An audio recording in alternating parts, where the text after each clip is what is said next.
trip was inspired by our good friend Ben, who was like, if you're going to Japan, you have to see the snow macaques. And I was like, I don't know what those are. So I looked it up and they're monkeys. So we were like, let's go see these monkeys. But the unique thing is, they're not just any monkeys. They bathe and like half live in the onsens up in the mountains, like the natural hot springs. So we were lucky enough to go for a day trip to Nagano to see them with the Yoshida family, and we ended up just monkeying around. It was about a 4-hour car ride from Fukui to Nagano, and it was like really nice to see the countryside, and we actually kind of went to higher elevations that still had snow, and it's kind of cool because to get there you actually travel through about 26 different tunnels through the mountains to get there. So it was kind of cool to see like all the tunnels and everything on the way. The highway you take, I'm not sure if it's in the world or just in Japan, but it's the only one that goes into the actual ocean and then back onto land. Like it's built out into the ocean, which is really cool. So when we arrived at Nagano, you kind of start driving up the mountain, and then it turns into this really narrow dirt trail. I don't know how cars go both ways. It was pretty scary. Especially when there's other cars coming towards you, and you're just barely touching each other going up this windy mountain road in like kind of like thick forest. But we were determined. We had a goal to see the monkeys. Yeah. So we made it to the parking lot. And when you get out there's just like this huge river with like many waterfalls and like rapids, and then kind of like runoff from the hot springs. Yeah. So we've traveled to Nagano with Akko and her parents to find the elusive snow macaque. So we're gonna take the 30-minute trek up the mountain to try to find them. It's gonna be fun. It might be just 50. It might just be 50. So we hiked up and came upon the monkey village.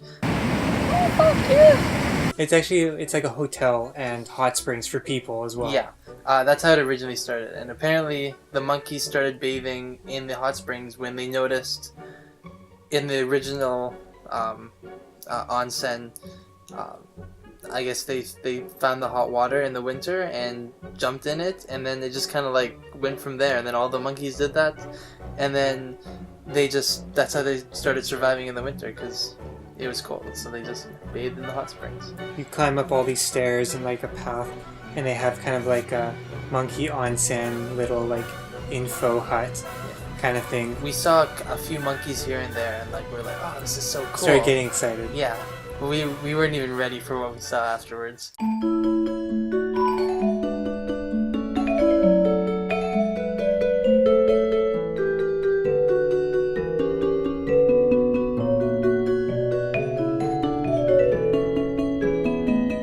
So we made it to the macaque village, way up in the mountains. As you can see, there's people and monkeys, and up behind us is where the monkeys have their onsen, where they bathe. We saw exactly what we wanted to see. We saw monkeys in a hot spring and monkeys everywhere just playing and running around. And it was really cool because they're very used to humans. So they'll walk right beside you. They'll just kind of sit there and let you take photos and video. And so it's pretty cool to see.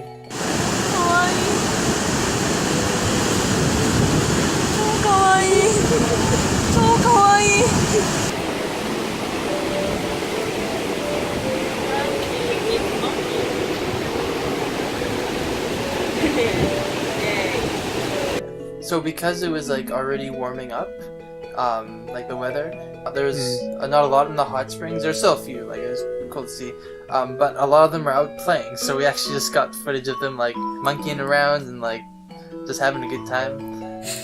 Yeah, that's like it's literally just walk through monkeys, like they're everywhere.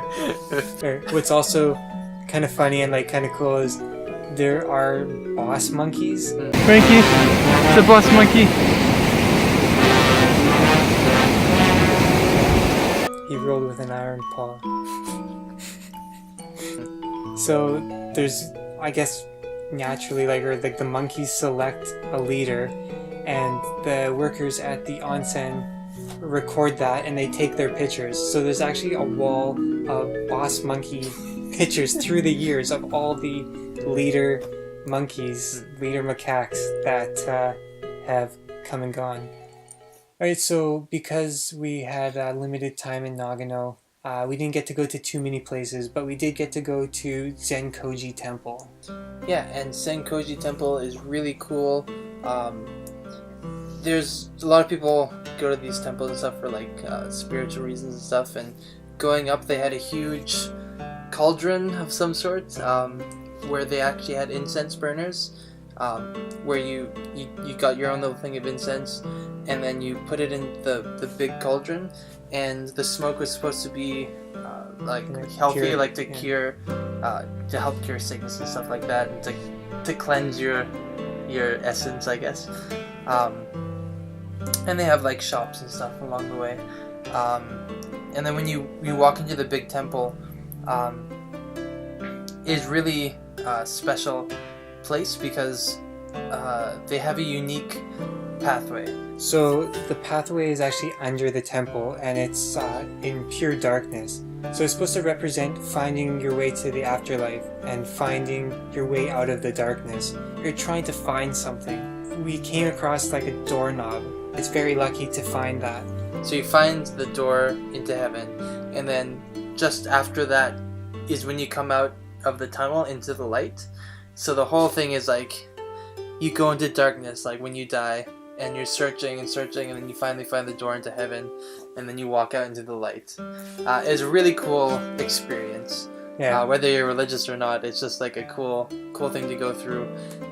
You're so far underground, it's so like it's just cold. Yeah, and there's no light. And no light. Like it's a bit of a surreal kind of feeling. So after that, we ended up taking a Shinkansen back to Fukui, and that was the end of our day in Nagano. Thanks for watching. Stay tuned for our next videos, and we'll see you next time. おやき食べよう。おやき食べよう。おやき食べたい。